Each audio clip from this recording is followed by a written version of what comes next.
कि घर की वो चार मर्यादा कौन सी है जिस मर्यादा में नारी रहे तो उस घर में संपदा नहीं घटती। वो मर्यादा है कौन सी जिस मर्यादा के बल पर एक जो घर बसता है, घर जो बसाया जाता है, उस घर में सुख, सौभाग्य, संपदा, सत्ता, वैभव, प्रतिष्ठा, यश, कीर्ति, आरोग्यता, ये सब वहां रहे। पहला, मां पार्वती ने माता लक्ष्मी को कहा, अतिथि देवो भव। हमारे दरवाजे पर जब कोई अतिथि आए, हमारे दरवाजे पर कोई मेहमान आए तो हम उसका आदर करें। परिवार के लोग जो आदर कर रहे हैं वो अपनी जगह पर है, भाई आदर कर रहा है वो अपनी जगह पर है, जेठ आदर कर रहा है वो अपनी जगह पर है, देवर मान सम्मान दे रहा है वो अपनी जगह पर है। पर सबसे पहला सम्मान घर की स्त्री को अतिथि का करना चाहिए। सास के मेहमान आ गए, पहचान वाले, बहुवन मालूम पड़े अपने कमरे में बैठी हुई है। मेहमानों ने आकर पूछ लिया, क्यों बहू नहीं दिख रही? बस आ रही होगी। सास गई, रसोई घर में से पानी लाकर पिला दिया। फिर मेहमानों ने पूछा, बहू नहीं दिख रही? बस आती होगी। 2 बार सास ने गिलास भी गिरा दिया कि एक आध तो आ जाओ रही ऊपर से, पर नहीं। जब सास ने चाय रख दी और चाय रखकर सास फिर लेकर आई तो बहुओं के मन में आया, चलो सास ने चाय बना दी है, खुशबू ऊपर आ गई है, अब चलते हैं। और बहू फिर नीचे आई। जो मौसी आई थी, काकी आई थी, बुआ आई थी, चाची आई थी, उनको प्रणाम करा और अंदर जाकर चाय जो बनी थी उसको पिया। जो दरवाजे पर आए हुए अतिथि का सम्मान नहीं करता, उसको जल नहीं पिलाता, उसका मान सम्मान नहीं देता, उसका आतिथ्य नहीं देता, उसके लिए भी एक नरक रखा गया है। मेरा बहुओं से निवेदन है, सास के रिश्तेदार आए तो आप उनका भी आदर करिए और आपके रिश्तेदार आए तो आप उनका भी आदर करिए। जेठानी के रिश्तेदार आए तो आप उनका भी आदर करिए और देवरानी के रिश्तेदार आए तो आप उनका भी आदर करिए। आप किसी न किसी रूप में जो अतिथि आया है वो न जेठ का है, न देवर का है, न वो सास का है, अतिथि घर का है। बड़ी बहू सोचे कि मैं घर की बड़ी, बड़े परिवार की, मेरे पास में बहुत धन दौलत, मैं काहे को गिनूं किसी मेहमान को। छोटी बहू सोचे मैं काहे को गिनूं, मंजिली सोचे मैं काहे को गिनूं, संजिली सोचे मैं काहे को गिनूं। तुम्हारे माँ बाप आए, सास अगर तुम्हारे पिता से, तुम्हारी माता से बात ना करे, देवरानी बात ना करे, जेठानी बात ना करे, तो तुम्हें कैसा लगेगा कि तुम्हारे माँ बाप आए और किसी ने सम्मान नहीं करा। उसी तरह सास के रिश्तेदार आए, तुम सम्मान नहीं करोगी तो उसको कैसा लगेगा। फिर तुम्हारे घर के आए, वो सम्मान ना करे तो तुम्हें कैसा लगेगा। आतिथ्य, घर में कोई भी आए वो सबके लिए। घर के दरवाजे पर जो तुलसी का पौधा होता है, जीवन में सबसे पहले अगर दुख आता है, तकलीफ आती है, कष्ट आता है, बीमारी आती है, रोग आता है, कोई बड़ा घटना घटने वाली होती है, कोई बड़ा कष्ट आने वाला होता है, तो लक्ष्मी जी से माता पार्वती कह रही है, घर में जो तुलसी का पौधा होता है सबसे पहले घात उसी पर होती है। तुलसी का पौधा सूख जाता है, समाप्त हो जाता है, उसके डालियां मुरझा जाती हैं, नीचे लटक जाती है, मंजरी झुक जाती है, या तुलसी के कुंडे में जो मिट्टी है उसमें फफूंद पड़ जाती है। तुलसी के क्यारे में जो हम जल डालते हैं, वो जल हमने जब डाला और वो जल अगर नीचे गिर रहा है उसका भी दोष वर्णन है महाराज। तुलसी के क्यारे में अगर जल डाल रहे हैं और वो जल जमीन पर बह रहा है, गिर रहा है, उसका भी दोष है। तुलसी के क्यारे में उतना ही जल दिया जाए जितनी मट्टी सोख ले। 2-4 8 बूंद पानी गिरे चल जाएगा। तुलसी के क्यारे में छिद्र रहता है, बूंद बूंद पानी टपक जाए वो चल जाएगा। पर तुमने तुलसी के क्यारे में जो जल भरा, लोटा भर भर के डाल दिया और ऊपर से जो जल कुंडा भरा कर उलीच में से, अर्थात भराने के बाद जो नीचे गिर रहा है, वो दोषपूर्ण है महाराज। दूसरा क्रम है घर में वैभव, लक्ष्मी, संपदा, प्रतिष्ठा, यश, आरोग्य को पाने के लिए तुलसी के क्यारे की आराधना, तुलसी के कुंड को नमन करना। घर में चाहे नल लगा हो, चाहे आरओ का प्लांट लगा हो, पानी का घर में छोटा छोटा आरओ प्लांट लगा लेता। घर के अंदर रसोई घर में एक छोटा सा मटका, मटका नहीं तो हंडा, हंडा नहीं तो बाल्टी, बाल्टी नहीं तो कलसा, पानी का भरा हुआ जो नारी रखती है, दूसरे दिन उस पानी को बाहर ढोल कर फिर वापस धोकर भर लेती है। मटका रोज धुलता है, हंडा रोज धुलता है। जितना जल उस पात्र में रहता है, भरता है, ऐसे ही घर में संपदा भरती। 3 क्रम पर।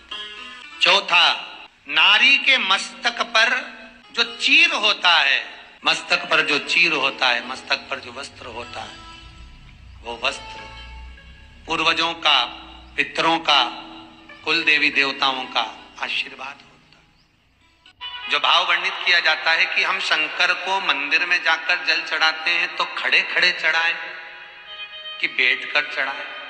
बहुत ध्यान देना साहब, शंकर में मंदिर में जाकर हम भगवान शंकर को जल चढ़ाएं तो खड़े होकर चढ़ाएं कि बैठकर चढ़ाएं। 2 तरह का शिवलिंग मंदिरों में होता है, 2 तरह का शिवलिंग मंदिरों में होता है, समझ लेना बहुत अच्छी तरह से। एक शिवलिंग वो होता है जो जमीन पर डायरेक्ट जलाधारी रहती है, शिवलिंग रहता है, ऐसी जलाधारी पूरी की पूरी, और शिवलिंग जमीन पर रखा रहता है, भूमि पर रखा रहता है, डायरेक्ट जमीन पर। आप जल ले जाकर चढ़ाए, निकल गया रास्ते से। एक शिवलिंग जो जमीन पर डायरेक्ट शंकर भगवान की जलाधारी और शिवलिंग रखा रहता है, वो शक्ति शिवलिंग कहलाता है। माता पार्वती का हस्त कमल उस शिवलिंग के सम्मुख में, और दूसरा शिवलिंग एक डमरू जैसा होता है। अब वो हम उसको कैसे वर्णन, एक डमरू शिवलिंग होता है, ऐसा उसका स्टैंड होता है, ऐसा स्टैंड होता है, नीचे शिवलिंग रखने की जगह होती, फिर ऐसा होता है, फिर उसके ऊपर इस तरह शिवलिंग रखा होता है। देख, दर्शन करें आप लोगों ने। अब फिर इसके ऊपर शंकर भगवान का शिवलिंग रखा होता है, ठीक है, इस तरह का जो शिवलिंग होता है। एक डायरेक्ट नीचे रखा हुआ शिवलिंग, और एक भगवान जो नीचे डमरू जैसी आकृति होती है, इस पे जो डमरू जैसा जो भाग बना होता है, ये भगवान विष्णु का हस्तकमल है, और ऊपर का जो भाग है वो भगवान ब्रह्मा का हस्तकमल है। इसको विष्णु शिवलिंग कहते हैं। तो शास्त्र कहता है आप शक्ति शिवलिंग का जब जब अभिषेक करें, बहुत ध्यान रखना अपनी जिंदगी में इस प्रसंग को श्रावण के महीने में बहुत ध्यान रखना। आपके आसपास में भी मंदिर हो तो उस पर ध्यान रखना। जो शक्ति शिवलिंग हो उस पर जब भी जल चढ़ाना तो बैठकर चढ़ाना, बैठकर चढ़े।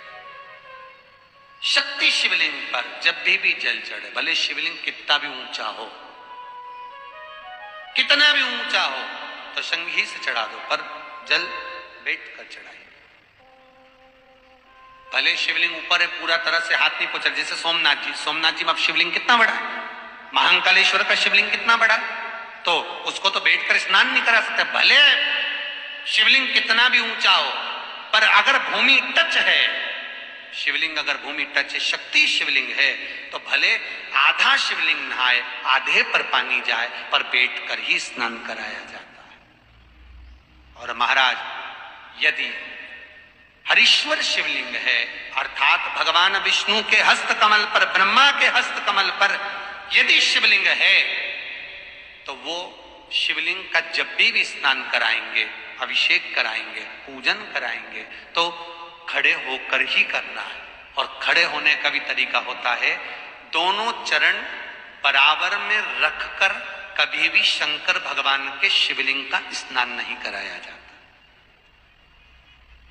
महाराज दोनों चरण बराबर रखकर, अगर हरीश्वर शिवलिंग है। किसी मंदिर में शंकर को जल चढ़ाने के लिए आप गए हो और शंकर को जल चढ़ा रहे हो तो हरीश्वर अगर शिवलिंग है तो दोनों पांव बराबर रखकर नहीं, एक सीधा चरण थोड़ा सा आगे रखिए और उल्टा चरण थोड़ा सा पीछे रखकर भगवान शंकर का जलाभिषेक करने पर लक्ष्मी जैसे अपने चरण रहते हैं, भगवान शंकर उसी तरह से लक्ष्मी को दौड़ाते हुए अपने घर में प्रवेश कराते। लक्ष्मी भागती हुई, अगर जो पुष्टि मार्ग से जुड़े होंगे, जो भगवान ठाकुर जी की सेवा करते हैं, पुष्टि मार्ग से जुड़े हों, श्रीमद वल्लभाचार्य जी से, वल्लभ कुल बालकों से जिनका ब्रह्म संबंध हुआ है, ऐसे अगर जीव है, वैष्णव जीव है, तो वो दर्शन करते होंगे ठाकुर जी, यमुना जी और महाप्रभु जी का। तो कैसा दर्शन करेंगे? श्रीनाथ जी का दर्शन करेंगे तो दोनों पांव श्री जी बाबा के, मेरे ठाकुर जी के बराबर पर है, नाथ द्वारा वाले के। श्री जी बाबा के, गोवर्धन नाथ जी के दोनों पांव चरण बराबर। श्रीमद वल्लभाचार्य जी का दर्शन करेंगे तो दोनों चरण बराबर के फोटो में मिलेंगे। पर यमुना जी का अगर आप दर्शन करेंगे, पटरानी यमुना जी का जब दर्शन करेंगे तो यमुना जी का चित्र का दर्शन करेंगे तो यमुना हमेशा एक पांव यमुना जी का आगे मिलता है। क्यों? जो वैष्णव ठाकुर का दर्शन करे, श्रीमद वल्लभाचार्य जी के अनुसार भगवत चर्चा करे, उसके यहाँ यमुना भक्ति निरंतर प्रवेश करती जाए, इसलिए भागता हुआ चरण। तो शंकर भगवान का अगर हरीश्वर शिवलिंग है, कहीं शिवलिंग डमरू आकृति पर, अगर ऊंचाई पर है, हरीश्वर है, तो फिर जल खड़े होकर चढ़ाए, चरण आगे पीछे। बहुत ध्यान देना महाराज, हरीश्वर शिवलिंग का वर्णन किया महाराज, बहुत सुंदर बात कही है, बहुत ध्यान से सुनिएगा। शक्ति शिवलिंग के ऊपर जो जलाधारी लगती है, शक्ति शिवलिंग के ऊपर जो जलाधारी लगती है, वो 5 मिनट, 10 मिनट, आधा घंटा रखकर 24 घंटे के लिए हटा सकते हो।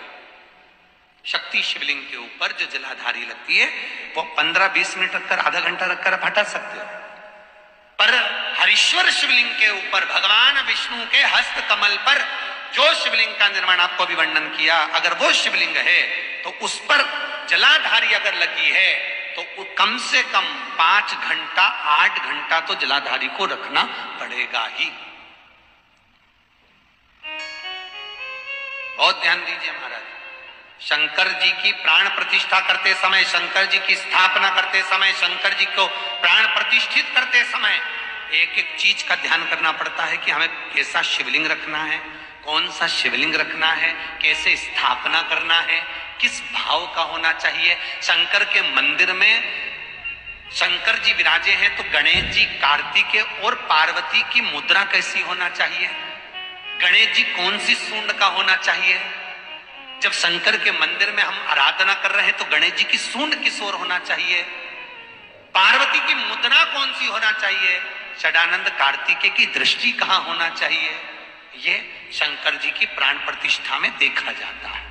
केवल मूर्ति वाले ने बाजार में मूर्ति बनाकर बेच दी और तुम गए, हमें शंकर जी का परिवार दे दो, हमारे मंदिर है छोटा सा, में वहां प्रतिष्ठा करना है। तुम बाजार में गए और शंकर जी का परिवार लेकर आ गए, शंकर जी लिया, कार्तिकेय लिया, पार्वती जी लिया, गणेश जी लिया और स्थापना करवा दी पंडित जी से, और बाद में बोली हमको थोड़ी कष्ट हो रहा है, हमको थोड़ी तकलीफ हो रही है, कहीं ये हम जब से लाए इससे तो नहीं हो रही, कहीं इससे तो नहीं, गलती तुम्हारी है। तुम तो बस गई और लेकर आ गई।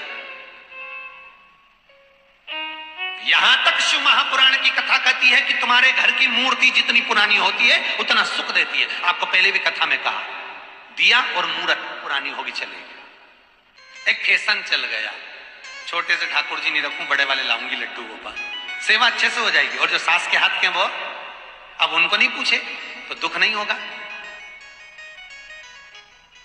दुख तो होगा। महाराज घर में जेठानी के आने के बाद देवरानी आती है और सास देवरानी से बहुत लाड लड़ाती है। छोटी बहू ले साड़ी पहन ले, ये ले रकम ले, ये ले हैं। सास जब छोटी को बहुत कुछ करती है तो जेठानी का जीवड़ा जलता कि नहीं जलता? बोला तो सही, थोड़ा बहुत तो लगे, बता हमको तो कभी नहीं करा, हमको तो ऐसा कर ही नहीं, हमको तो ऐसा कर ही नहीं। उसी तरह आप नए भगवान लेकर आ गए, नई ठाकुर जी लेकर आ गए, और छोटे ठाकुर जी पहले के हैं। भगवान को लगता है बताओ नए से लाड लड़ा रही, उसको वस्त्र पहना रही, आभूषण पहना रही, मुझे आभूषण तक नहीं, वस्त्र नहीं, जैसे हैं वैसे ही लुढ़क जाते, कौन पहनाए? कोई ने कहा इनको क्यों नहीं पहनाती, छोटे हैं पहनाते नहीं बनता, भाव से पहनाओगे सब पहने। शिव महापुराण की कथा कहती है जितनी मूर्ति छोटी होती है, अंगुष्ठ के आकृति से जितनी मूर्ति छोटी होती चली जाती है, उतना सुख प्रदान करती। 12 ज्योतिर्लिंग के अगर आप दर्शन करेंगे तो कहीं पर भी आपको विष्णु शिवलिंग नहीं मिलेगा, केवल एक नागेश्वर को छोड़कर। कहां पर छोड़कर? जम के बोलिए, केवल एक नागेश्वर। नागेश्वर को छोड़कर बाकी के जितने 12 ज्योतिर्लिंग में शिवलिंग के दर्शन करोगे सब शक्ति शिवलिंग मिलेंगे, सब जमीन पर। कि दरवाजे पर नींबू और मिर्ची क्यों टांगा जाता है? दुकान के बाहर, घर के बाहर नींबू मिर्ची क्यों टांगते हैं? जिसके घर में मिष्ठान रखा होगा उसके घर में लक्ष्मी मीठा खाने के लिए अंदर प्रवेश कर जाती है। और नींबू और मिर्ची दरवाजे पर इसलिए बांधते हैं कि दरिद्रता हमारे घर में प्रवेश ना करे, वो दरवाजे से खाकर ही चली जाए। जिसके घर में फ्रिज में, डलिया में या रसोई घर में नींबू और मिर्ची ये दोनों एक ही जगह रखे रहते हैं, उसके घर में कभी शांति नहीं रहती है। परिवार में कुछ ना कुछ क्लेश जरूर ही होगा। 4 दिन अगर अच्छे निकल गए तो 5वें दिन क्लेश का जाएगा, 5 दिन अच्छे निकल गए 6ठा दिन क्लेश का जाएगा।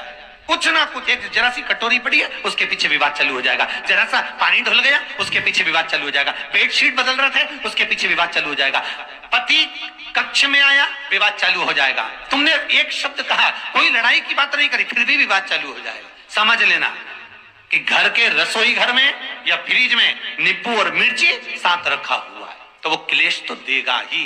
पंडितों से पूछोगे, ज्योतिषाचार्यों से पूछोगे, वो कहेंगे मोती पिना दो, कोई कहेगा पितृदोष हो गया, कोई कहेगा काल सर्प दोष हो गया, कोई कहेगा वास्तु दोष हो गया, पर वो आपको ये नहीं बताएंगे कि नींबू और मिर्ची एक डलिया में रखा हुआ है। ये हमारा वेद, हमारा शास्त्र बताएगा कि नींबू और मिर्ची ये दरिद्रता देवी को प्रिय है, और जहां नींबू और मिर्ची साथ रखा वहां दरिद्रता प्रवेश कर जाती है, और दरिद्रता गई तो वो क्लेश उत्पन्न करती है, जिससे इसके घर में सुख ना रहे। सुख नहीं रहेगा तो लक्ष्मी नहीं रहेगी। अब बहुएं कहीं किसी से पूछ रही, सास किसी से पूछ रही, हमारे घर में शांति नहीं, हमारी बहू बहुत अच्छी थी पहले, बहुत क्लेश करती है, हमारी सास बहुत अच्छी थी, बहुत क्लेश करती है, घर में विवाद इतना ज्यादा होता है। गुरुजी जरा सी बात के पीछे विवाद होगा इतना बड़ा फैल जाएगा, पति पत्नी में जरा सी बात होगी इतना बड़ा फैलाना हो जाएगा, बच्चों को थोड़ा सा समझाओ इतना बड़ा फैलाना हो जाएगा। कारण क्या है? उसका कारण है तुम्हारे घर में जरूर एक डलिया के अंदर नींबू और मिर्ची या फ्रिज के एक बॉक्स के अंदर नींबू और मिर्ची रखा हुआ है। नींबू मिर्ची दरवाजे पर टांगा जाता है। बाहर दूध और दही दोनों एक ही झोले में, एक ही बैग में, एक कैरी बैग के अंदर दूध और दही अलग अलग पॉलिथीन में बंधे हुए हैं, अलग अलग डोलची में, अलग अलग डब्बे में रखे हुए हैं। एक व्यक्ति एक ही बैग के अंदर दूध और दही ये दोनों चीज अगर लेकर घर के अंदर आता है तो उसके घर में संपदा की तो कमी आती ही है, उसके घर में संपदा टिकती नहीं है। घर में अगर लाख रुपए रखे हैं तो 3 दिन या 4 दिन के अंदर वो पैसा वापस जाना है। दही और दूध अगर एक ही साथ आया है, एक ही व्यक्ति एक ही झोले में, एक ही बैग में, एक ही कैरी बैग में अगर लेकर आया, उसी तरह नींबू और मिर्ची का भी क्रम है महाराज। कई सब्जी वाले उसको एक साथ बांध देते, नहीं नहीं, नींबू भले अलग बैग में डाल लो, पन्नी में अलग बांधकर या झोले में अलग बांधकर मिर्ची रख लो, वो चल जाएगा, पर एक साथ।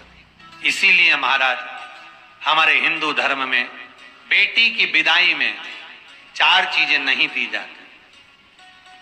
बेटी की विदाई में 4 चीजें नहीं देते। पहली झाड़ू, दूसरी सुई, तीसरी चलनी और चौथा अचार की बरनी। ये बेटी के कन्यादान में, बेटी की विदाई में नहीं देते। बड़ी दे दो, पापड़ दे दो, ये चल जाएगा, पर बेटी की विदाई में, बेटी के कन्यादान में ना तो झाड़ू जाएगी, ना सुई जाती है, ना चलनी जाती है, ना अचार की बरनी जाती है। और मेरा निवेदन है, अगर बेटी को तुम्हारे घर का, तुम्हारे हाथ का अचार कितना भी पसंद हो और बेटी की मम्मी बना के दे दे, नहीं मत देना, क्योंकि बेटी तन, मन और धन, ये तीन चीजों से दुखी रहेगी। अगर माँ ने अचार दे दिया तो बेटी के घर में या तो तन से दुखी रहेगी, या मन से दुखी रहेगी, या धन से दुखी रहेगी। बेटी को ये तीन दुख तो रहेंगे ही। कई लोग तो अपनी बहू से कहते हैं, बेटा तू मायके जा रही, तेरी मम्मी के हाथ का अचार अच्छा लगता है, लिया ना बांध के। अब उनको कौन समझा?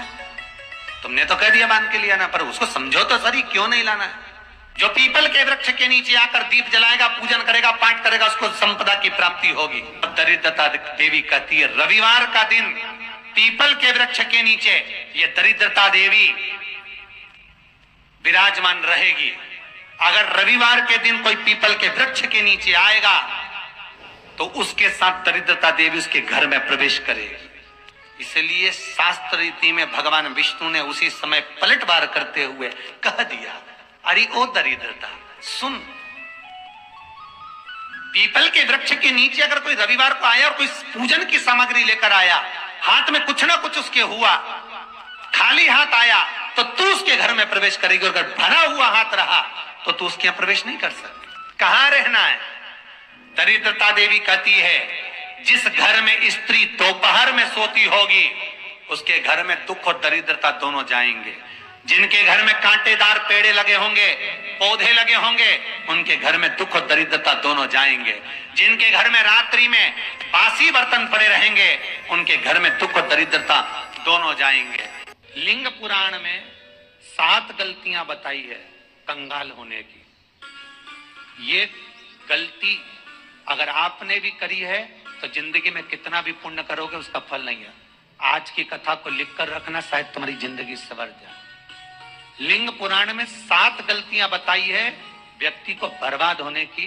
पहली गलती है, उसमें से अगर आप स्वीकार कर रहे हैं ये गलती तो समझ लो कि गलती आपने करी है। गंगा जल तो बुलवाया टैंकर भरकर, 21,000 बेलपत्र भी समर्पित कर रहे हो। आप मंदिर के अंदर बैठ गए, दर्शन करने वाला आता रहा, किसी को अंदर प्रवेश नहीं दिया। आप गंगा जल चढ़ाते रहे, आप बेलपत्र चढ़ाते रहे, आप स्वयं पूजन करते रहे, और दूसरा व्यक्ति ना जाने किस भाव से, किस रूप में आकर भगवान की सेवा करना चाहता था। पंडित जी ने आपके चक्कर में उसको जल नहीं चढ़ाने दिया, पंडित जी ने आपके चक्कर में उसको बेलपत्र नहीं चढ़ाने दिया। पहली गलती यह हो गई कि भगवान के भक्त को भगवान से दूर कर दिया गया। अब उठा लो श्रीमद् भागवत कथा।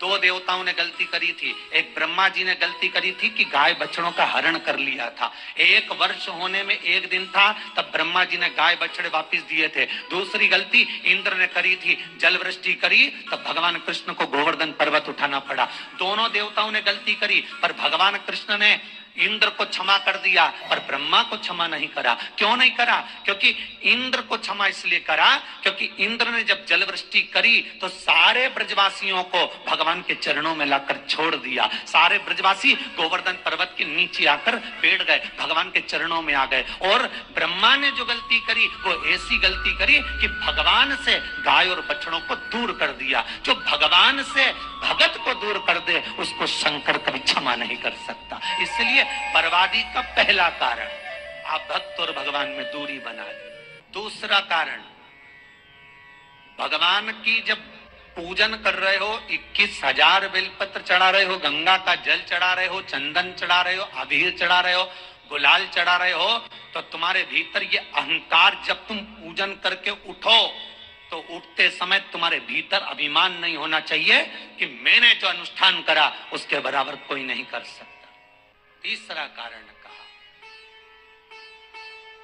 कि भगवान की सेवा तो आप कर रहे हो, भगवान की चाकरी में तो आप लगे हो, भगवान की आराधना भी कर रहे हो, दिया भी लगा रहे हो, धूप बत्ती भी लगा रहे हो, स्नान भी करा रहे हो, पंचामृत स्नान भी करा रहे हो, सारी पूजन अर्चना सब तुम कर रहे हो। पर हो सकता है इस पूजन अर्चना में आप केवल 3 घंटा पूजन करते हो और बाकी के समय किसी न किसी की जीवात्मा को दुख पहुंचा रहे हो। एक कथा में एक बात कही थी कि भले मंदिर में दिया मत लगाओ, भले मंदिर में जाकर धूप बत्ती मत जलाओ, भले मंदिर में जाकर भोग मत लगाओ, भले मंदिर में जाकर जल मत चढ़ाओ, कुछ मत करो, भले भगवान को नए कपड़े मत पहनाओ, भले तुम्हारी मर्जी पड़े भगवान को भोग मत लगाओ, पर शास्त्र कहता है कुछ मत करो, पर एक काम जरूर करना कि किसी के चेहरे पर प्रसन्नता ला देना तो मंदिर में दिया जलाने के बराबर होगा। किसी के चेहरे पर चमक ला देना, प्रसन्नता ला देना तो अगरबत्ती लगाने के बराबर होगा। किसी गरीबड़े के, किसी दुखी के चेहरे पर अगर तुमने प्रसन्नता ला दी तो वो भगवान को कपड़े पहनाने के बराबर होगा। मालूम पड़े तो मंदिर में पूरी सब्जी बांटो, मंदिर में भोजन कराओ, मंदिर में सारा पकवान चढ़ाओ, और कोई तुम्हारे कारण अगर दुखी है तो तुम्हें वो सुख का भान नहीं हो सकता। तीसरा कारण है। चौथा कारण है, जिस मंत्र का स्मरण किया जा रहा है, जिस भगवान की माला को हम जप रहे हैं, हम पाठ कर रहे हैं, उसमें त्रुटि। उठा लीजिए दुर्गा सप्तशती। एक जजमान सप्तशती का पाठ कराते थे नवरात्रे में। नवरात्रे पूरे होते थे और उनकी पत्नी मर जाती थी। दुर्गा सप्तशती का पाठ कराते थे और पत्नी नवरात्रे के बाद 4 महीना 3 महीने के बाद मर जाती। एक शादी करी, दूसरी करी, तीसरी करी, चौथी करी, चौथी पत्नी भी मर गई। आज वो गुरुजी के पास चले गया, गुरुदेव, गुरुजी, गुरुदेव, गुरुदेव। गुरुजी बोले क्या हो गया? सेठ जी बहुत दिनों के बाद आ रहे हो, क्या बात है गुरुदेव? मेरे को एक बात समझ में नहीं आती कि मैं नवरात्रे में सप्तशती का पाठ कराता हूँ, देवी जी का यज्ञ करवाता हूँ, माता रानी को चूनर पहनाता हूँ, उनको सुंदर बिछुड़ी, पायल, चुनड़ी सब पहनाता हूँ, कन्याओं का भोजन करवाता हूँ, भंडारा करवाता हूँ, जवारे बोता हूँ, अखंड ज्योत लगाता हूँ, पर नवरात्रि जैसी पूरी होती है उसके 2 महीने 3 महीने बाद मेरी पत्नी क्यों मर जाती है? 4 पत्नियां मेरी मर चुकी हैं, 5वीं मैंने शादी करी है। गुरुदेव आप कृपा करिएगा, कुछ तो बता दीजिए, कुछ करुणा कर दीजिए। गुरुजी बोले कि तू सब कुछ अच्छा कर रहा है, ज्योत भी जला रहा है, कन्या भोज भी करा रहा है, चुनड़ी भी चढ़ा रहा है, भंडारा भी कर रहा है, ज्योत भी लगा रहा है, जवारे भी बो रहा है, माता रानी की सेवा भी कर रहा है, अखंड रात्रि व्रत कर रहा है, सब कुछ तूने करा, यज्ञ भी करा, फिर तेरी पत्नी क्यों मर सकती है? ऐसा हो ही नहीं सकता। नहीं गुरुदेव, मेरी 5वीं शादी है गुरुदेव, अब की बार आप कृपा करिए। गुरुजी ने कहा तेरे पंडित जी को अनुष्ठान पर बुला, मैं कमरे में बैठकर सुनूंगा सप्तशती का पाठ। गुरुजी अंदर के कमरे में जाकर बैठ गए, ब्राह्मण पाठ करना प्रारंभ करा, और ब्राह्मण ने पाठ करना प्रारंभ करा, उसमें एक शब्द आ गया, भारयन्तु भक्षन्तु। उसमें बोलना था भय, पीड़ा को, हे जगत जननी तू भक्षण कर जा, और ब्राह्मण बोलता था भार्या तू भक्षन्तु, मेरी पत्नी को, मेरी भार्या को तू भक्षण कर दे। पंडित जी जैसे ही बोले गुरुजी बाहर निकल कर आ गए। पंडित जी को रोका, रुकिए गुरुदेव, आप हर साल अनुष्ठान कर रहे हो जजमान के यहाँ और बोल देते भार्यन्तु भक्षन्तु, हे देवी तू मेरी पत्नी को खा जा, तो माँ हर बार उस पत्नी को निगल जाती है। निवेदन है, शब्द सुधार लीजिए। चौथा कारण है कि आप जो पाठ कर रहे हो, आप जो पूजन कर रहे हो, आप जो अनुष्ठान कर रहे हो, उसमें कुछ ना कुछ गलती जरूर हो रही है। ये चौथा कारण है। जब घर के अंदर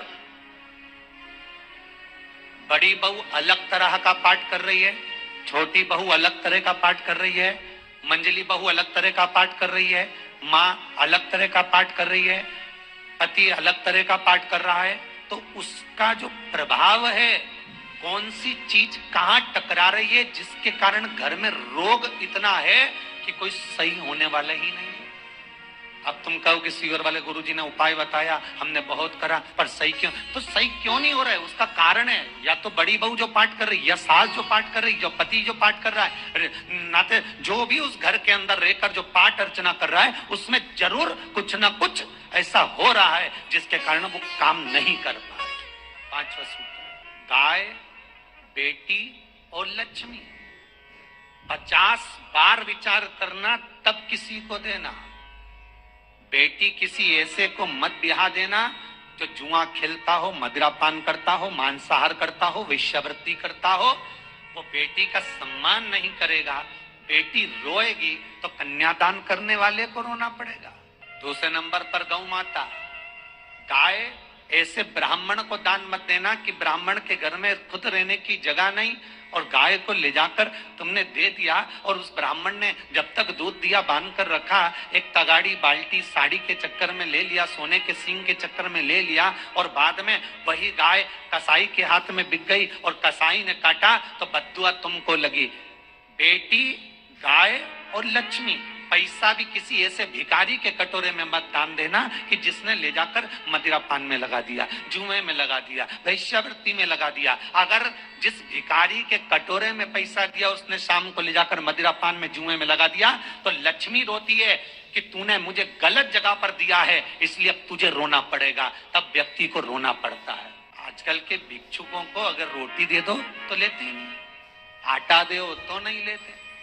पहले के समय में जो भिक्षुक आते थे ना तो रोटी बनी हुई मांगते थे। बूढ़ी बूढ़ी माताएं जानती होंगी, चिमटा बजाकर घुंघरू बजाकर कहते थे भोजन, तो 2 रोटी निकाल कर दे दी जाती थी घर से। लो बाबा, तो माता इतना प्रेम रखती थी, केवल रोटी नहीं देती थी, बाबा बैठो हम सब सब्जी ला कर देते। इतना प्रेम था बुजुर्ग माताओं का, बैठो।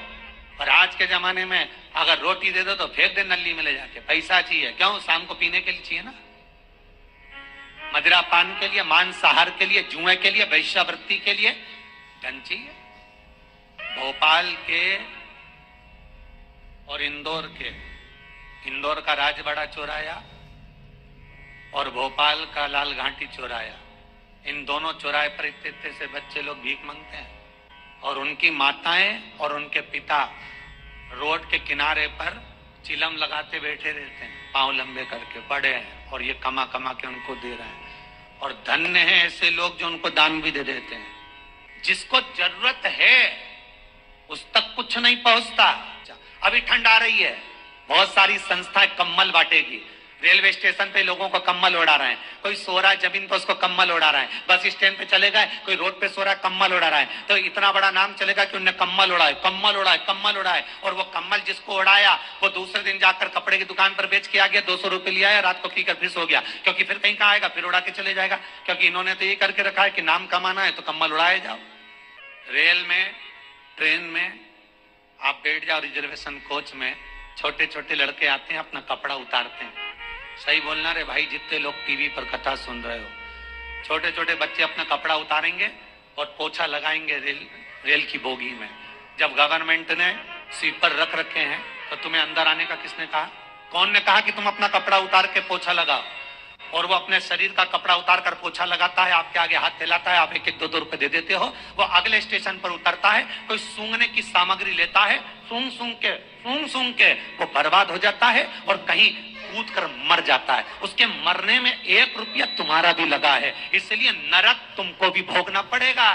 5वां कारण अपनी पुस्तिका में लिख कर रखना, तुम्हारे दुख का 5वां कारण क्या है। क्यों तुम करोड़पति से रोड़पति बन गए? तुम्हारे यहाँ पर 4-4, 5-5 गाड़ी थी, खूब वैभव था, खूब धन था, फैक्ट्रियां चल रही थी, सत्ताएं चल रही थी। जो ये 7 कारण है शिव महापुराण के लिंग पुराण में, जो 7 कारण बताए हैं दुख आने के। जब फैक्ट्रियां अच्छी चल रही, जीनिंग अच्छी चल रही, व्यापार अच्छा चल रहा है, तो 7 कारण बताए हैं कि आप उन 7 कारण में से कोई कारण आपके साथ में हुआ है जिसके कारण आप रोड पर आ गए।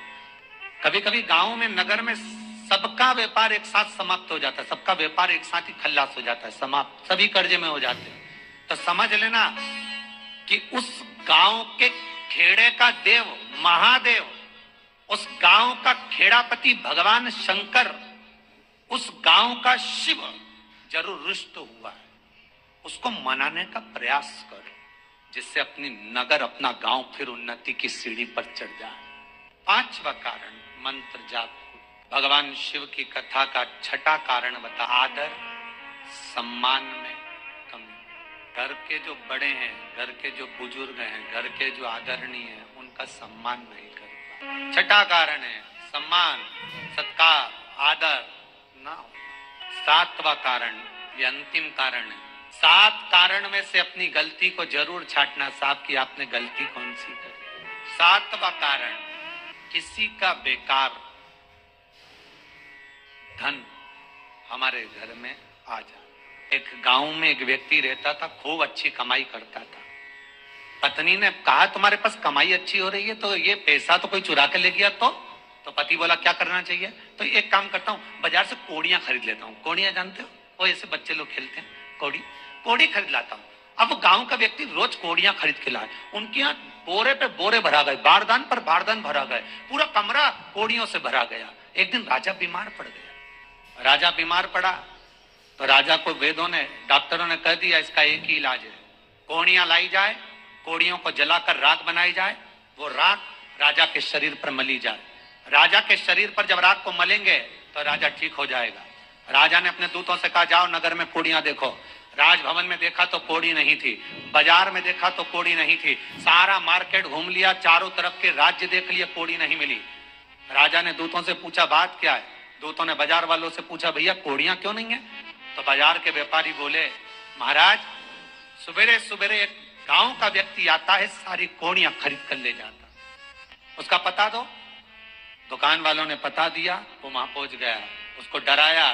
राजा के दूतों ने, तेरे पास कोड़ियां हैं? हाँ, पर मैंने अपने पैसे से खरीदी है, फ्री की नहीं है, खूब खर्चा कर कर मैंने कोड़ियां जोड़ी हैं। राजा बीमार पड़ा है, कोड़ियां ला के दे। उसने मना करा, दूतों ने डराया, ठीक है लो।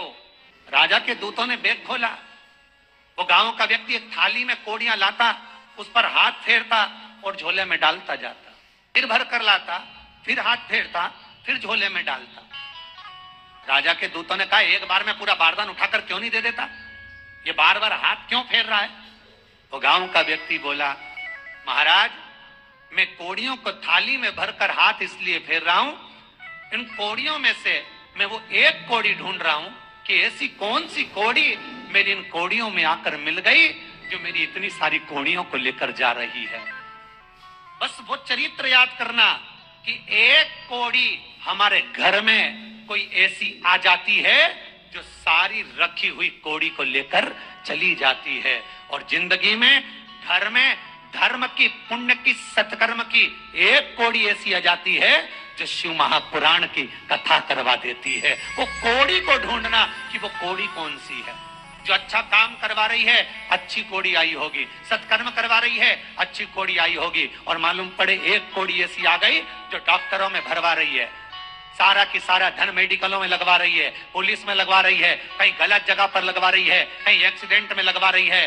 जो कोड़ी गलत जगह पर धन को लेकर जा रही है, समझ लेना कि वो कोड़ी बेकार आ गई जो सारा का सारा बर्बाद करने में लगी हुई है। उस कोड़ी को पहचानो कि वो कोड़ी कौन सी है। 7वां कारण शिव महापुराण का, लिंग पुराण का लिख कर रखना कि एक कोड़ी ढूंढना कि वो कोड़ी कौन सी घर में आ गई जो हमें बर्बाद कर कर चली गई।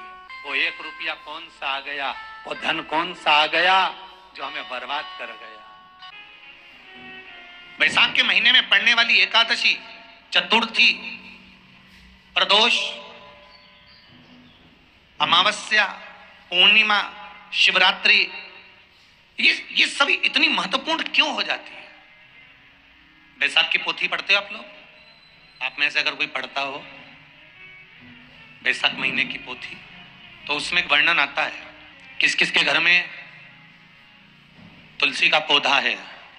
बैसाख का महीना चल रहा है, बहुत जोरदार गर्मी पड़ रही है, बहुत जोरदार गर्मी, खूब जोर की।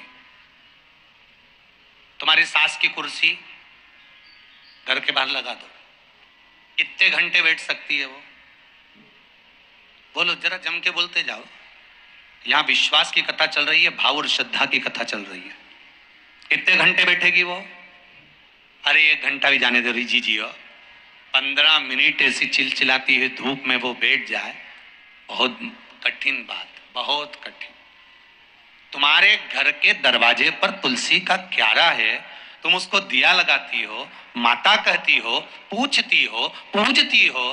तुमने तुलसा महारानी से कहा माँ बैसाख की गर्मी पड़ रही है, तेरे को गर्मी लग रही होगी, चल थोड़ी देर में तुझे अपने कक्ष में लेकर चलती हूँ, थोड़ी छांव में रख देती हूँ, तेरे ऊपर एक छत्र लगा देती हूँ, थोड़ा सा एक ब्लाउज का टुकड़ा पड़ा हुआ है, पीस पड़ा हुआ है, उसको मैं तेरे ऊपर डाल देती हूँ जिससे तुझे गर्मी कम लगेगी। कभी विचार किया? पिनाया है सबने? ए झूठे लियो, पाटीदार जी गाड़ी लगाओ जरा, सबका घर चला। देख के तो आए कितों के घर में पिनाया है? अरे देखा देखी में काम बिगड़ जाता है। एक पत्नी अपने पति के पांव छूती है, एक पत्नी अपने पति को प्रणाम करती है, और बाकी की जितनियों से पूछा गया क्या सब पांव छूती है? हाँ, तुरंत तैयार, सारी तनख्वाह निपटाने वाली, बच्चों के नाम पर आइसक्रीम खुद खा जाने वाली। विचार करे सुक्का। अब सोचे कि एक उठाया, सब ने हाँ हमने भी डाल रखा है।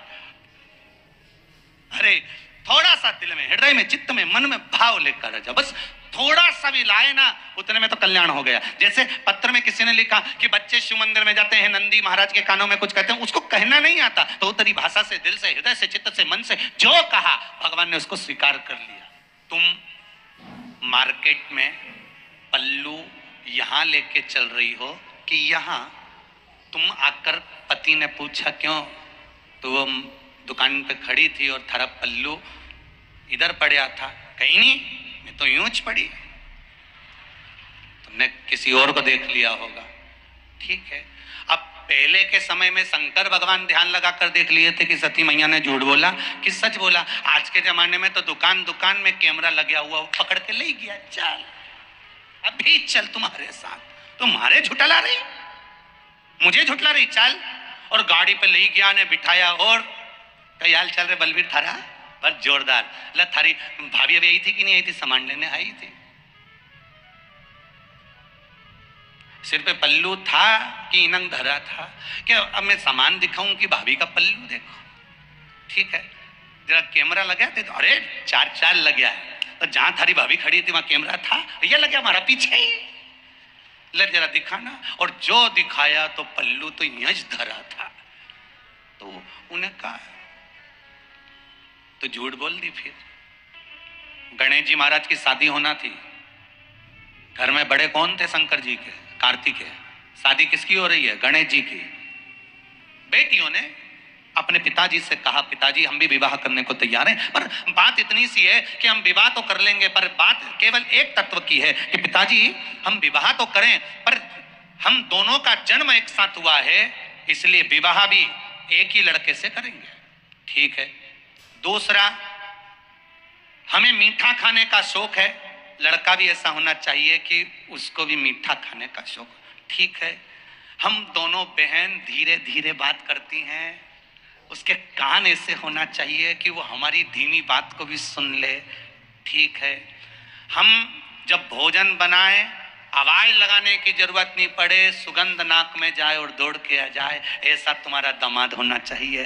ठीक है। और जहां बैठे तो लगे कि जमाई साहब बैठे हैं, उठ उठ के नी भागे, ऐसा दामाद होना चाहिए। तो देवऋषि नारद ने पूछा तुम्हारी लड़कियों के लिए कैसा लड़का चाहिए, तो क्या बेटियों ने बताया ऐसा ढूंढ लो, तो ढूंढ लिया और एक ही मिला। और वो दामाद भी कोई साधारण नहीं था। सब देवताओं की शादी हो रही थी, गणेश जी की शादी नहीं हो रही थी। क्यों? क्योंकि इनको मुंह काय का लगा था? हाथी का। अब जब मुख हाथी का लगा हुआ है तो सबसे पहले प्रथम देवता गणेश जी महाराज थे और सबसे पहले ब्याह शादी में इन्हीं को बुलाते थे। पर दिक्कत एक ही थी कि इनकी नहीं हुई थी ना, तो ये सबका काम बिगाड़ देते थे। अब इनकी पूजन हो रही शादी में, जिनके यहाँ भी इनको बुलाते हैं वहां शादी में इनकी पूजन होती, और ये अपने चूहों उनको कह देते चूहे को कि चले जा, वो दूल्हे के कपड़े रखे ना पीछे से ही काटिया, और जितने दुल्हन के कपड़े धरे उनके भी कुतरिया, जब कुतर दे। और चूहे जाते और शादी में जो दूल्हा दुल्हन कपड़े पहनते सब कुतर देते हैं। सब शादी में यही हाल। सारी शादी में एक दिन शनि महाराज निकल कर जा रहे थे, तो ब्रह्मा जी ने शनि देव से कह दिया, जितने भी दूल्हा दुल्हन की शादी होती है, क्यों शनि देव अपनी कुदृष्टि इन पर क्यों देते हो? शनि जी ने कहा मैं कहाँ कुदृष्टि देता हूँ, और क्या बताओ, दूल्हा दुल्हन के सारे कपड़ों में आग लग जाती है, सारे कपड़े कुतर जाते हैं, चूहे उनको काट देते हैं, ऐसे छेद पड़ जाते हैं, ये आप नहीं दे रहे तो कौन दे रहा है? शनि महाराज अच्छी बात नहीं है। शनि देवता ने कहा नहीं नहीं नहीं, मैं नहीं करता। फिर मालूम पड़ा श्री गणेश जी महाराज करते हैं। तो सबसे पहले ब्याह गणेश जी का पक्का करा कि भैया ये इसका ब्याह पहले होना चाहिए। और सब कुछ गणेश जी में था। कान भी ऐसे थे बड़े बड़े कि सुनाई भी अच्छे से दे जाता, नाक भी ऐसी थी कि यहाँ बैठे वहां से सूंघ लेते, और दामाद भी ऐसा था कि एक बार बैठ गया तो 10 दिन उठता ही नहीं था। बेल बेचारा किसान का एक बेल कुएं में गिर गया। अब कुएं में गिर गया तो किसान का बेल जब कुएं में गिरा तो ये देखा कि कुएं में से बेल को निकालना है। खूब मेहनत करी किसान ने बेल को निकालने की, पर वो बेल निकल नहीं रहा था। बहुत बहुत बहुत बहुत मेहनत करने के बाद भी वो बेल नहीं निकला। बहुत अथक प्रयास करा गया पर बेल नहीं निकला। तब किसान ने फिर कहीं मशीन वाले से कहा होगा कि इस बेल को निकालना है। मशीन वाले ने कहा 25,000 रुपये लग जाएंगे, 20,000 रुपये लग जाएंगे। तो उसने सोचा 20,000 25,000 लग जाएगा तो इससे अच्छा है कि इसको पड़े ही रहने दो। बेल किसी काम का तो था नहीं, बूढ़ा हो गया था। अगर बेल बूढ़ा हो गया है तो इसी कुएं में पड़े रहने दो, मर जाएगा। इसी कुआं भी सूख गया है, इसमें कोई दिक्कत वाली बात नहीं, अपन कचरा पटकते जाएंगे, बेल को वहीं के वहीं दबा देंगे। गाँव के लोगों से कह दिया मेरा बेल कुएं में गिर गया है और ये बूढ़ा हो गया था। एक काम करो, तुम्हारे गांव का जितना भी कचरा है ना, घर वाले वो सब लाकर इसमें डालते जाना। बेल मर जाएगा, धीरे धीरे उस पे मिट्टी डल जाएगी। गांव के लोगों ने कचरा लाकर डालना चालू करा। जैसे जैसे बेल के पास में कचरा पटकना प्रारंभ करा, बेल भी समझदार था। इधर कचरा पटकते तो इधर पांव रखकर खड़ा हो जाता, इधर पटकते तो इधर पांव रखकर खड़ा हो जाता। धीरे धीरे पूरा कुआं भराते चले गया और बेर कचरे पर पांव रखते रखते रखते रखते रखते रखते बैसाख के महीने में पीपल के वृक्ष के नीचे, बेलपत्री के वृक्ष के नीचे,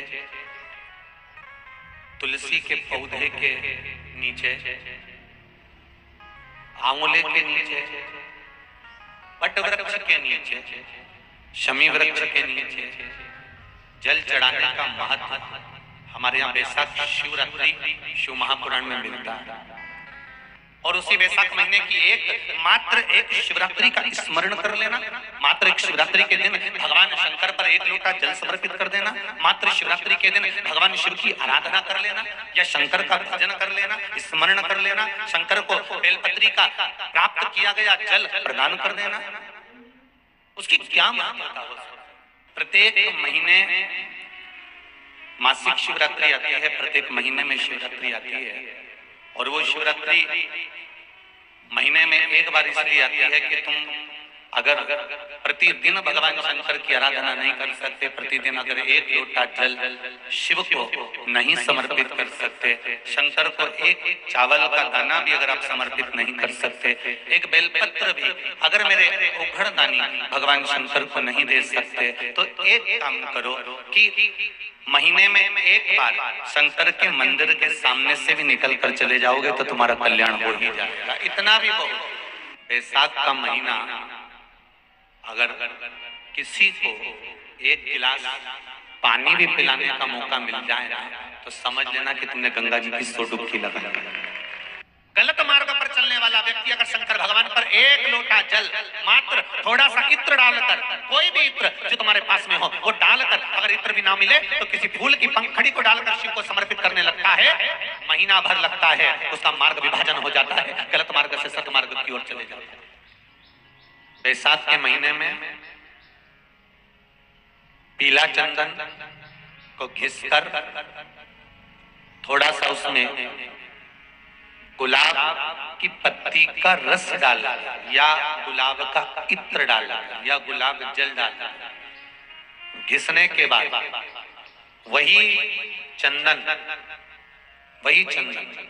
बेलपत्री के वृक्ष के नीचे त्रिपुंड लगाने पर, उसी त्रिपुंड की उंगलियां शंकर भगवान की शिवलिंग पर लगाने, उसी उंगलियों को लाकर जो दमे का मरीज होता है, जिसको थोड़ा चलने पर सांस फूल जाती हो, दम भर जाता हो, श्वास बहुत ऊंची नीची होती हो, दम भरा रहा हो, दम ऊपर नीचे हो रहा हो, तो उसके हृदय पक्ष स्थल पर लगा देने पर और एक कंठ के भाग में लगा देने पर, महाराज यही बैसाख के महीने में कर देने पर उसको फिर धीरे धीरे दम भरना बंद हो जाती है, श्वास का मरीज धीरे धीरे ठीक होने लगता है। आप कहते हो कि सत्संग में बैठो, आप कहते हो कि भजन में बैठो, आप कहते हो कि स्मरण में बैठो, पर एक बात मेरे को पूछना है तुलसीदास बाबा से। तो बाबा जी ने बोला बोलो क्या बात है। मुझे ये पूछना है, आप बोलते हो कथा में बैठो, आप बोलते हो सत्संग में बैठो, और हाँ, जो बैठने वाला है सत्संगी है, भजनावली है, कीर्तनी है, जिसका मन कथा में लगा भगवान ने उसको तो तार दिया। और जो जाकर बैठा और बैठने के बाद भी उसका मन नहीं लगा तो क्या भगवान उसको तार देगा? उसका मन तो लग ही नहीं रहा, मैं कथा में जाकर बैठ तो गया, ने भीड़ भी बढ़ा दी। अब इतना सारा लोग कथा में आया है, ईमानदारी से बोलो, यहाँ से आधा किलोमीटर दूर पर या 500 मीटर की दूरी पर या 300 मीटर की दूरी पर या 200 मीटर की दूरी पर तुम्हारी गाड़ी रुकवा दी होगी। बोलो सही है कि गलत है? अरे तुम डरो मरो मत इस हाथ दिन, किसी से डरने की जरूरत नहीं है। तुम तो कथा में अलमस्त होके बैठो है। कोई कहे कि नी नी लोग हमको घूर के देख रहे हैं, तो नहीं बोले नहीं, तुम तनी तनाई बैठी लो। तो ऐसे कई बात नहीं, अपने 7 दिन अपने को तो आनंद से कथा सुनना है हो, तो तुम तो जो पूछनी है वैसे जवाब देते जाओ। और बढ़िया, तुम भी तो लिख के भेजते, तुम जवाब बोलते हैं, तुम हम भी पूछे तुमसे। यहाँ से 300 मीटर की दूरी पे गाड़ी रोक दी, 500 मीटर की दूरी पे गाड़ी रोक दी। अब तुम वहां से छोरा छोरी ने लपेटता हुआ ने ठोकता हुआ कहीं कहीं नहीं चले तो देह भी तरीके से चलो, और चले जा रहे हो, चले जा रहे, और चलता चलता बीच में दुकान मिली गई 4 रुपए की, और छोरा छोरी के ने हमको तो ये गुड़िया का बाल दिला दे, और मम्मी के चल चल चल चल। वो ठोकता ठुकाता और गाता बजाता जैसे तैसे शिव पुराण में पहुंच गए। अब इतनी चिलचिलाती हुई गर्मी में, इतनी चिलचिलाती हुई धूप में, अच्छा कई लोग बोले भी सर महाराज जी अभी शादियों का सीजन चालू हो गया है, अब कथा थोड़ी सी 1-2 महीना विराम करना चाहिए। अब शादियां खूब चल रही है तो कथा भी थोड़ा सा, हमको शादी ब्याह में जाना रहे तो कथा में कौन आएगा? तो हमने कहा जिनकी उनसे रिश्तेदारी होगी वो उनके यहाँ जाएगा, जिनकी इनसे रिश्तेदारी होगी नहीं आएगा। यहाँ तो रिश्तेदारी देखी जाती है।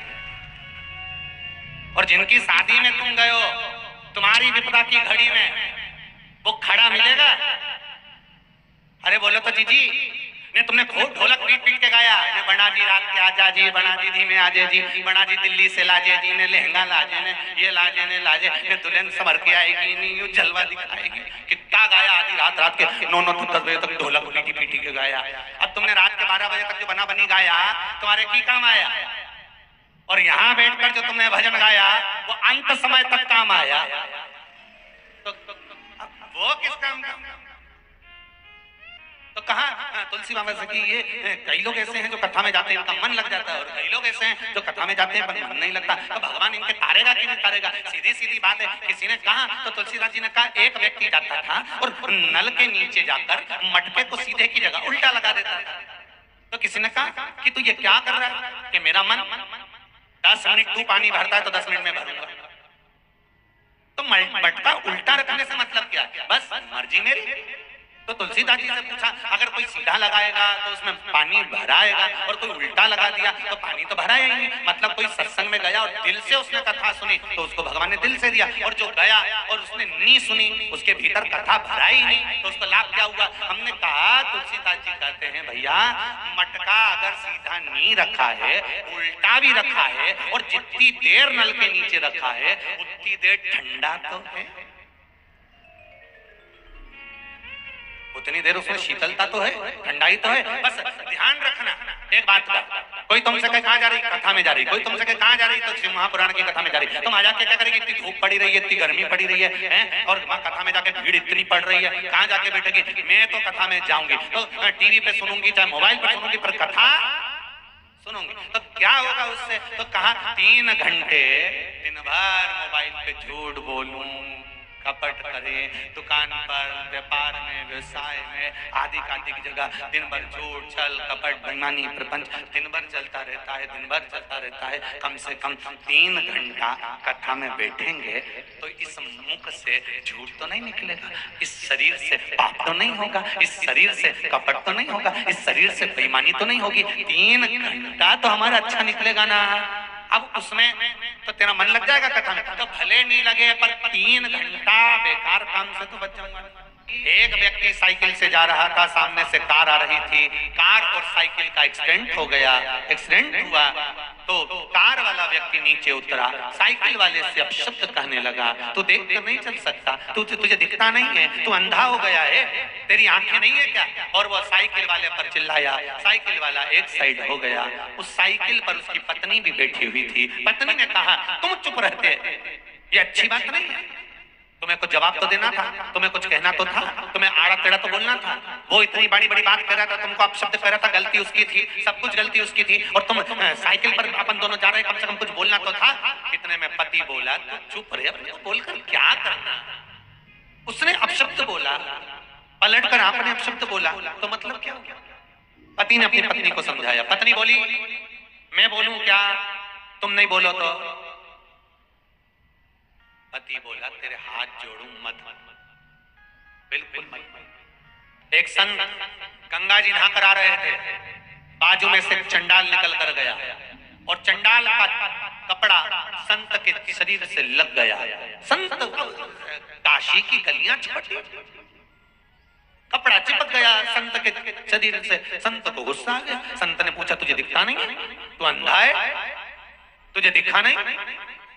तेरे नेत्र नहीं है? मैं संत और तू चंडाल, मेरे को चिपक गया, मेरे शरीर पर लग गया, अब मुझे गंगा नहाने वापस जाना पड़ेगा। इतने में चंडाल बोला, गुरुदेव आप गंगा नहाने क्यों जाओगे? तुझे मालूम नहीं है, तू मेरे शरीर से लग गया, तेरा कपड़ा मेरे शरीर से चिपक गया है, इसलिए मैं संत हूं, मुझे गंगा नहाने वापस जाना पड़ेगा। तो उसी समय पर वो चंडाल बोला, गंगा आपसे ज्यादा मुझे नहाना पड़ेगा। तो चंडाल ने जैसे कहा तो संत ने पूछा, तू गंगा क्यों नहाएगा? चंडाल ने कहा, मैंने एक संत के मुख से सुना था, जिसको क्रोध आता है वो महाचंडाल हो जाता है, इसलिए गंगा नहाने की जरूरत अब मुझे है। एक किसान का बेटा रोज रोटी लेकर आता था, रोटी उसने खेत में रख दी और पिताजी से कहा, ये रोटी रखी है। पिताजी ने कहा, जा वहां से जरा वो तगाड़ी उठा के ला, और उसमें चना भर के लिया।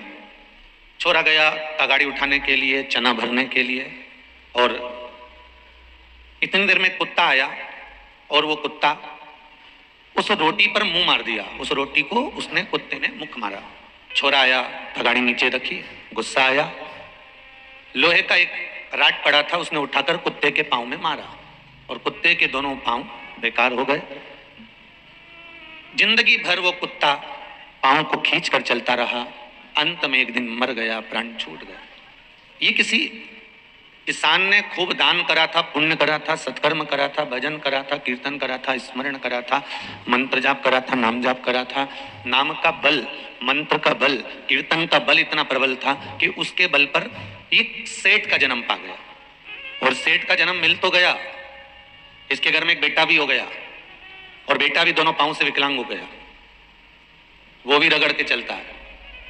सेठ जी एक दिन पहुंचे एक गुरुजी के पास में, और गुरुजी से जाकर निवेदन करा, गुरुदेव पर एक बात मेरे को गुरुजी समझ में नहीं आ रही कि ये सब कुछ मैंने करा, सारा दान करा, पुण्य करा, संकीर्तन करा, पर मैंने ऐसा कौन सा कर्म करा था जिसके कारण मेरे घर में ऐसा बेटे ने जन्म लिया?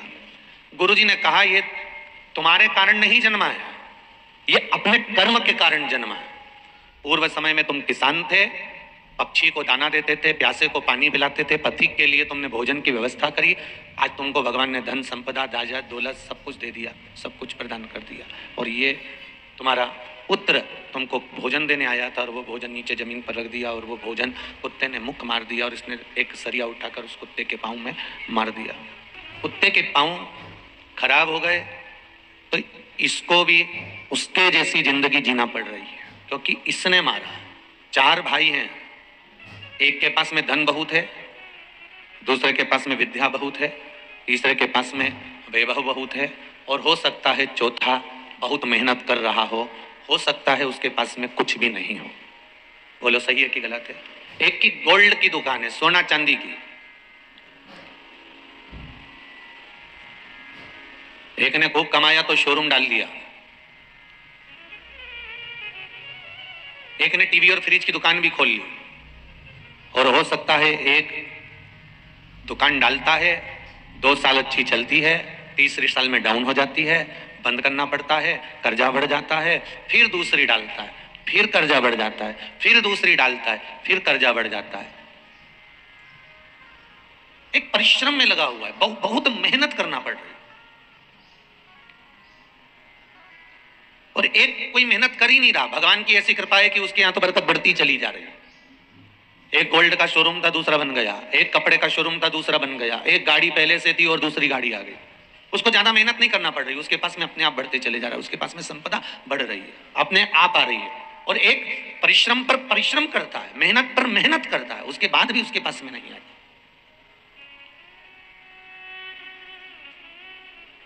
फिर वो जिसके पास में नहीं आता ना, वो ना जाने कजन कितने बाबा जोगी के हो जाता है, ना जाने कितनी बैठकों पे हो जाएगा। माँ कोई घूम रिया होगा तो माँ चले जाएगा, माँ नरियल फोड़ी आएगा, माँ माथा फोड़ी आएगा, ना जाने कितनी जगह घूम फिर के आ गया। और आखिरी में घूमते घूमते घूमते घूमते फिर किसी के यहाँ पहुंच गया और उसने कह दिया, तेरा तो व्यापार बंधा है और तेरे ही घर के लोगों ने बांधा है। उसने घूमते घूमते बोल दिया कि तेरे ही घर के लोगों ने बांधा है। अब उसके दिमाग में बैठ गया, मेरा बड़ा भाई अच्छा, मेरी बड़ी भाभी अच्छी, मेरा परिवार अच्छा, सबके यहाँ खूब संपदा है। उसने आकर अपनी पत्नी को बताया या पत्नी ने पति को बताया कि मैंने माँ पूछा था, मैं मायके गई थी तो माँ ऐसा बोल रहे थे कि ये तेरे ही घर के लोगों ने बांध दिया। अब ध्यान गया कि इनमें से किसी एक ने बांधा, क्योंकि इनका तो अच्छा चल रहा है, सारा घर तो इनका बढ़िया फल रहा है, बस मुझे ही दुख झेलना पड़ रहा है। तो मुझे ऐसा लगता है कि इनमें से किसी ने बांधा होगा। अब उसकी समझ में इतना सा नहीं आ रहा, बांधने वाला तेरा ही बांधा, अंबानी को क्यों छोड़ दिया? अगर टोना करने वाला होता, कहीं का विद्या करने वाला होता, तो सबसे पहले तो मोदी को निपटाता। बोलो सही है कि गलत है? अच्छा अच्छा सूरमा भी करोड़ों रुपए खर्च कर देता कहीं टोना में और विद्या में, कि टाटा को पकड़ो, बिरला को पकड़ो, अंबानी को पकड़ो, जितने धनपति हैं, इन पे कोई बंधन नहीं करता। तेरे यहां कुछ भी नहीं तो भी बंधन, और पूरी जिंदगी टेंशन में निकाल दी। मेरे तो भाई ने कुछ कर दिया, मेरे परिवार ने कुछ कर दिया, मेरे रिश्तेदार ने कुछ कर दिया, मेरे कुटुंब ने कुछ कर दिया। ये भाई ना परिवार कुछ करता है, ना कुटुंब कुछ करता है, ना भाभी कुछ करती है, ना ननद कुछ करती है। ये तो हमारे कर्म का लेखा है जो हमको अकेले भोगना पड़ता है। वो आपको भी भोगना है, संसार का प्रत्येक मनुष्य उसे भोगेगा, चाहे वो कैसा भी हो। गुरु की करनी गुरु भरेगा, चेला की करनी चेला भरेगा। कर्म का दंड भोगना पड़ेगा। सियोर वाला महाराज करेगा तो कहां ऊपर से टपक के आया है क्या? भोगना तो महाराज तुझको भी पड़ेगा। और आप करोगे तो सुन लो रे रतलाम वालो, सरसों का तेल डाल के रखो कान के अंदर, भोगना तो पड़ेगा, चाहे तुम कुछ भी करो। कर्म का भोग है, वो भोगना है।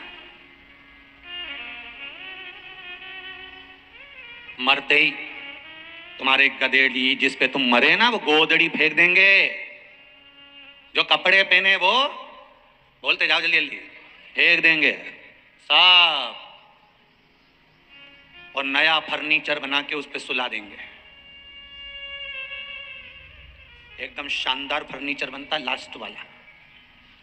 पूरे कमरे का फर्नीचर इतना सुंदर नहीं होता जो आखिरी वाला फर्नीचर सुंदर होता है। एकदम शानदार बेड, उसमें भी हवा की पूरी व्यवस्था, नीचे से ही चाहे।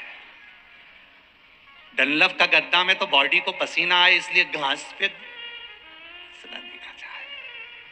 कितना जोरदार फर्नीचर, पूरे मकान में ऐसा फर्नीचर नहीं होगा। बोलो सही है गलत है? जो फर्नीचर आखिरी में बनता है क्या जोरदार, और बनाने वाला कोई मिस्त्री नहीं होता, अपने ही परिवार वाले सारा फर्नीचर बना दे, एक से बढ़कर एक, और के बनाए और कस। अरे उनंग से खींच, हाँ खींच उधर से, अच्छी दम क्या, वो तो इनका बस नहीं चले, नहीं चढ़ के देख ले। और पकड़ लो।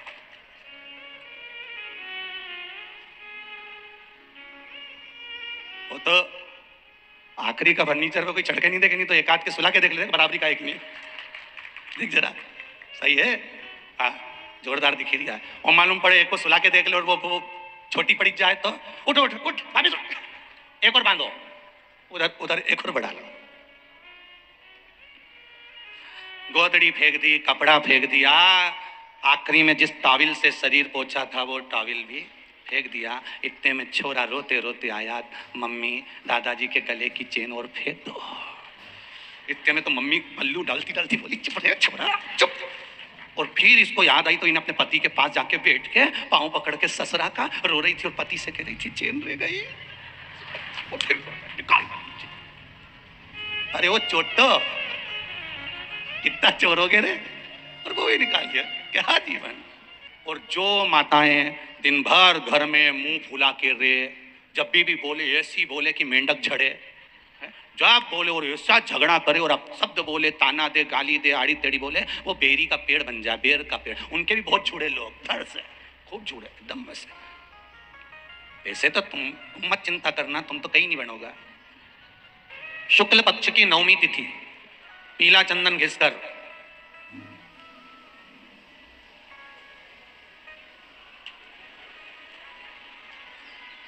उस चंदन को एक सुंदर पीपल का कोमल पत्ता, कोमल पत्ता मतलब एकदम, एक तो पीपल का होता है कड़ला पत्ता, एकदम कड़क हो जाता है, और एकदम होता है कोमल पत्ता। उस पीपल के कोमल पत्ते पर पीला चंदन घिसकर, जो वो चंदन होता है, उस चंदन को घिसकर उस चंदन को उस पत्ते पर रख लें। और महाराज उस पत्ते को मध्याह्न के समय पर, जैसे जब सुबह के समय पर सारी पूजन हो जाए, अर्चना हो जाए, भगवान शिव के मंदिरों में जल समर्पित हो जाए, उसके बाद में जब बाबा एकदम आनंद में विराजे हों, तब जहां शिवलिंग रखा होता है,